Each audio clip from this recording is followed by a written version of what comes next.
There's a lot to talk about here up on Mackinac Island, including a lot of politics. Let's get it started right now with Chad Livengood. He is the politics editor for the Detroit News. Chad, it's good to see you. Hey, thanks for having me back. You know, it is a different energy up here, I think. We were all up here in September, and then to be, I think, kind of fully launched back here into the Mackinac scene. What are you starting to hear from people, and what are people really starting to talk to you about? Yeah, I mean, last fall we were still in this pandemic fog, and everything was kind of a little subdued. Now, I mean, obviously with politics in the election year, things are in full swing. I mean, we just last week we saw 5 of the 10 Republican candidates for governor knocked off the ballot. Pretty extraordinary. That might not news. have been on your bingo card, was it? It was not. I mean, no one expected to have 10, but yeah, to have 2 of the front runners like Perry Johnson and James Craig, the former Detroit police chief, knocked off over having insufficient ballot signatures. That really shakes up the race a lot, and it changes the dynamic of what's going on up here as well.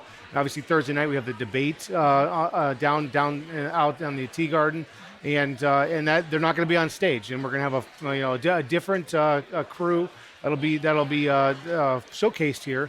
And at the same time, there's a whole lot of other politics going on. I mean, we've got major congressional primaries going on. Yep. We've got obviously the whole legislature is being shaken up with redistricting, and so and then there's there's Secretary of State and Attorney General's race. Yeah, you have the top of the ticket. I think what's really interesting and what people start to understand about the Mackinac Policy Conference, it's a great place for sessions. We're talking about investment for business in the state. We're also talking about education. But it is really this arena, and especially in an election year, for politicians to be able to get with some of the business leaders and sort of talk about what the agenda could be in an election year. So it's important what's happening on the stage, but it's also really important, I think, when you see the parlor behind us right now, the conversations that are happening one-on-one. Yeah, I mean, you think about the headwinds coming across the straits. The headwinds of inflation right now are really bearing down on people like Governor Gretchen Whitmer. She's going to face immense pressure to do a deal with Republicans in the legislature on suspending the gas tax and the sales tax on gasoline to try to bring some relief to the pump for at least the next 3 months. Now, this proposal that the Senate passed just last week, and I think the House will take up next week, it would suspend the gas tax from June 15th to September 15th. I would make a prediction that we will not have a gas tax. If Governor Whitmer signs this, we won't have a gas tax till Christmas, because there's no way that the governor will let the gas tax go back on the price at the pump on September 15th, 6-7 weeks out from her election. Yeah, on her watch, because she's also dragged down a bit by Joe Biden's approval ratings. And even just looking at some of the numbers, the Detroit Regional Chamber came out with a couple of reports and some numbers yesterday, taking a look at 70% of people in Michigan think we are headed in the wrong direction. And those numbers aren't great. And people are naming inflation and the economy as the top issues at top of mind. Yeah, I mean, Democrats are already at a disadvantage in a midterm election with their president being in the White House, and this just makes it all that much sort of worse and hard for them. That's why you're going to just continue to see Governor Whitmer trying to talk about pocketbook issues, ways she's going to try to bring some relief to people. Obviously, we already had the $400 auto insurance refund checks. Yeah, that came out this spring. I think this suspension of the sales tax on gasoline and the 27 cents per gallon tax on gasoline, that's roughly 50 cents of tax that people are paying, state tax. Now, the other side of that is the governor ran on an agenda of fix the damn roads. Yep. And you can't fix damn roads if you don't have the tax defund them. And so we have to start kind of deciding as a state, what's important, like short-term tax relief or a long-term repair of really, really crummy infrastructure that is only projected to get worse when federal stimulus money, when the bonding money, the $3.5 billion that Governor Whitmer borrowed, I call that the get out the damn credit card plan, where you just have no other choice. When that money runs out in a couple years, we're going to see roads get precipitously worse. I mean, if you like the roads now, you're going to love them in 2026. So it almost goes back to the larger philosophy then of, should we stop these, I don't know, would you call it gimmicky things to appease the electorate? and where is the will to sit back and say, all right, we might take it, our party might here or there, but we have to come up with a cohesive strategy, because when you talk about roads, infrastructure, and when you talk about certain spending items, that's what businesses are looking at when they want to relocate here in Michigan. If we're trying to go after all of these EV plants that have decided to go to Indiana, Tennessee, they're looking at the state as a whole and decisions that can be made across the board and for a long-term effect instead of a short-term grab. Yeah, I just moderated a panel for Mish Auto this morning with a couple of IT company executives talking about their problems getting people to work, and that maybe 1 out of 10 of their last 10 jobs they've filled have been filled by someone living physically in Michigan.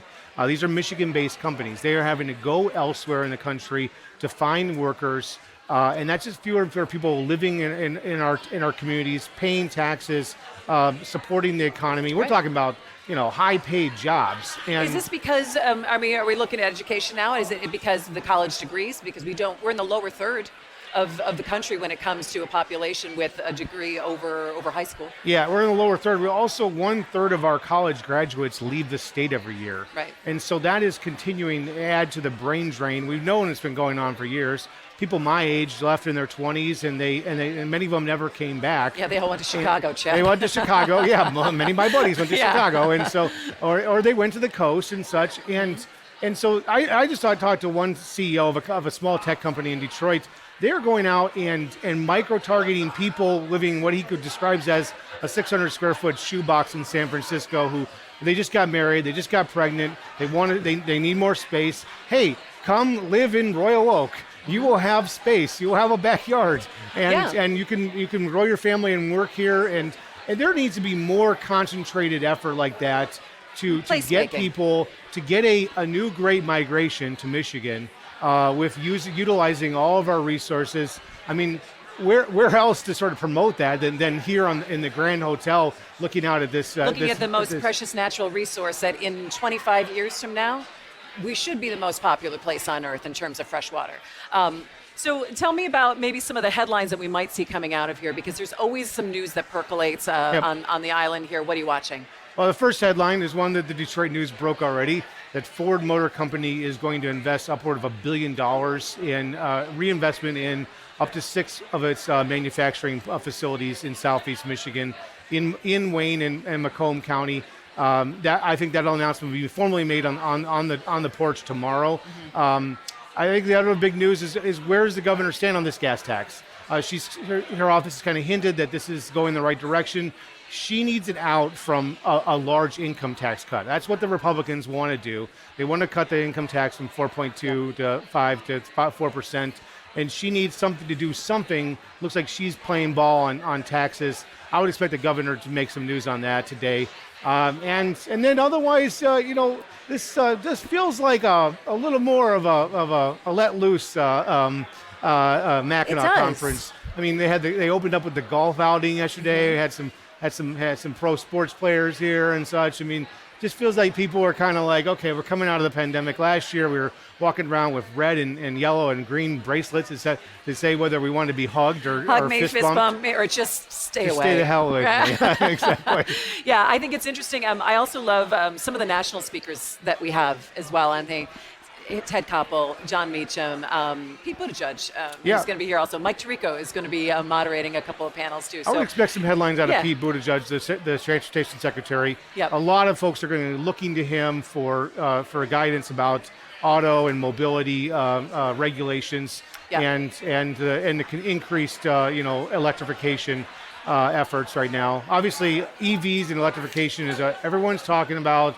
How does Michigan remain competitive with that sector, not only in the assembly of them, but also the invention and the innovation of them? Because ultimately, if you can't get into an EV and drive to the Shepler Ferry and park there for the week, and then come back and drive back to Birmingham, no one's going to buy these things. I mean, that is the big thing that the automakers have to overcome. Or pull your camper up to the Straits to camp as well. That's right. And have that kind of range ability with EVs. That is still the that is still the big home run that the automakers need to hit. And especially with our climate, with the cold as well. Yeah. All right, Chad Livengood, politics editor from the Detroit News. It's good to see you. Thanks for kind of setting us up and kicking us off here at the conference. We'll check back in with you later, Thanks all for right? having me. Appreciate all right, it. and we will be right back with our live coverage of the 41st Mackinac Policy Conference. Stay with me.